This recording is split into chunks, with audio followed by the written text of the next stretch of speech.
He was the kind of man who didn't believe in slowing down. Every morning, he'd be up before the sun, tightening his boots, radio clipped to his vest, ready to command the chaos of a construction site. His crew respected him not just for his leadership, but because he worked harder than anyone. He climbed scaffolding like it was second nature, never complained, never hesitated. To his son, he was a hero in a hard hat. Then came the fall. One loose beam, one missed warning, and everything went silent. When he woke up, the hospital lights blurred into sterile white. The doctor's words didn't land at first. Spinal trauma, possible paralysis, long recovery, maybe never walking again. But what hit hardest wasn't the diagnosis. It was the moment he tried to move his legs and felt ... nothing. They say a strong man is defined by what he does. What happens when he can't do anything anymore? Weeks passed. Machines hummed. Nurses came and went, but he remained still. The walls of his hospital room seemed to press in closer each day. He wouldn't let visitors come, not even his son, especially not his son. The boy was only 8. He didn't need to see his father like this, broken and helpless. The thought alone brought tears he wouldn't let fall. He stared at the ceiling more than he slept. He'd replay the accident over and over, as if understanding the moment could somehow undo it. Guilt gnawed at him, not just for the pain he carried, but for the burden he'd become. The man who once carried steel beams now needed help to sit up. The therapists came daily, cheerful and persistent, trying to get him to engage, but he barely responded. He didn't want to be part of recovery. He didn't want to exist in a world where he couldn't stand on his own. The silence of the room began to mirror the silence inside him. One afternoon, during another attempt at physical therapy, something broke. Not a bone but pride. His hands trembled, his voice cracked, and for the first time since the accident, he said it out loud. "I can't do this. I'm done." The therapist gently placed a hand on his shoulder and didn't say a word. Sometimes silence speaks louder than comfort. But even then, he didn't know what he needed: hope, forgiveness. Maybe just someone who truly understood what it felt like to lose everything and still be expected to fight. That someone was about to arrive. The first time he saw Tom, he barely noticed him. Just another volunteer, rolling into the rehab center with a worn cap and a quiet presence. But Tom wasn't like the nurses or therapists. He didn't speak in encouraging slogans or force smiles into the room. He simply observed, calm, unshaken, as if he'd been through storms far worse than this place could offer. It was a week before Tom even spoke to him. "You're the guy who fell from the 3rd floor, right?" he asked casually, like they were talking about the weather. The man didn't respond. "Tough way to get a vacation," Tom added, leaning back in his wheelchair. That got a bitter half smile. Tom didn't push, he just showed up. Every day. Some days he told stories about being in the military, about losing more than just movement after an IED blast, about the rage and hopelessness that followed.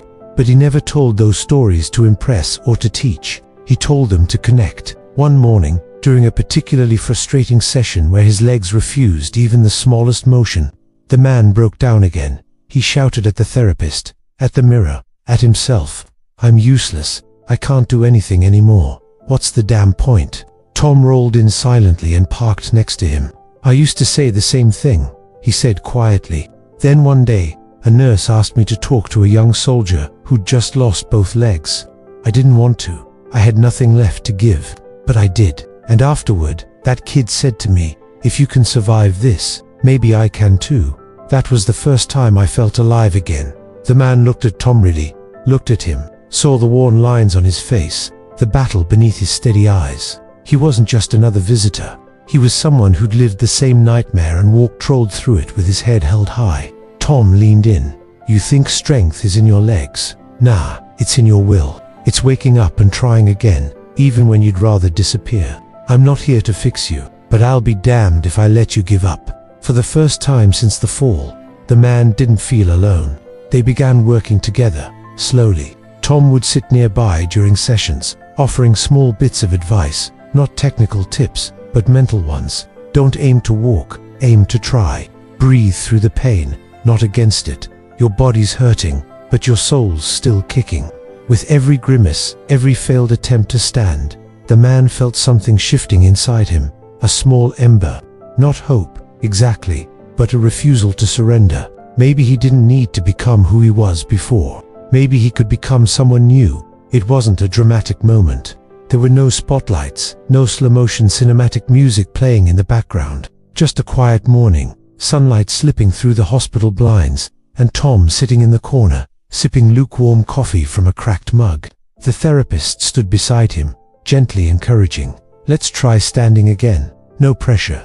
The man nodded. He'd been really trying for weeks now. Each session left his body screaming and his spirit trembling. But today, something felt different. Not because it was easier, his legs were still weak, muscles barely responsive. Because he wasn't afraid anymore. He grabbed the bars, took a breath, and pulled. The strain hit instantly. His arms shook, his back tensed, sweat beaded on his forehead. But this time, he didn't focus on the pain. He focused on Tom, who gave a small nod from across the room, and then he rose. Not all the way. His legs wobbled, barely holding his weight, but he stood. For the first time since the accident, he was upright, looking ahead, feeling gravity again. The room stayed silent for a moment, as if holding its breath. Then he laughed. It broke out of him unplanned, like a shout in the dark. Laughter laced with disbelief, pain, and overwhelming relief. Tom smiled, but didn't clap or cheer. Instead, he said, "That's the first time you've looked me in the eye." From there, the recovery was still brutal. There were setbacks, days he collapsed, days he cried in frustration. But the difference was, he kept showing up, and more importantly, he let people in. He let his son visit, finally allowing the boy to sit beside him and hold his hand. At first, the boy was quiet, unsure. But then, the man told him a story about falling, about fear, and about getting back up. Not as a superhero, but as a dad who was learning to be brave again. One day, weeks later, the man took a step. Just one, with braces and support. It wasn't graceful. It wasn't fast. But it was real. The staff applauded. The boy cried. Tom just gave him that same, steady look. "You're not just walking," he said. "You're moving forward." And that was the truth of it. It was never about walking again. It was about reclaiming life from the rubble of despair. About learning that value isn't measured by ability, but by heart. He now visits the rehab center weekly, walking slowly but confidently, talking to others who feel lost in their own stillness. He tells them what Tom once told him. "You may be broken, but you're not finished." Sometimes life doesn't just knock us down, it breaks us open. But in those cracks, light can still enter. His journey reminds us that even in our darkest moments, we carry within us the power to rebuild. Not to become who we were, but someone stronger, someone wiser.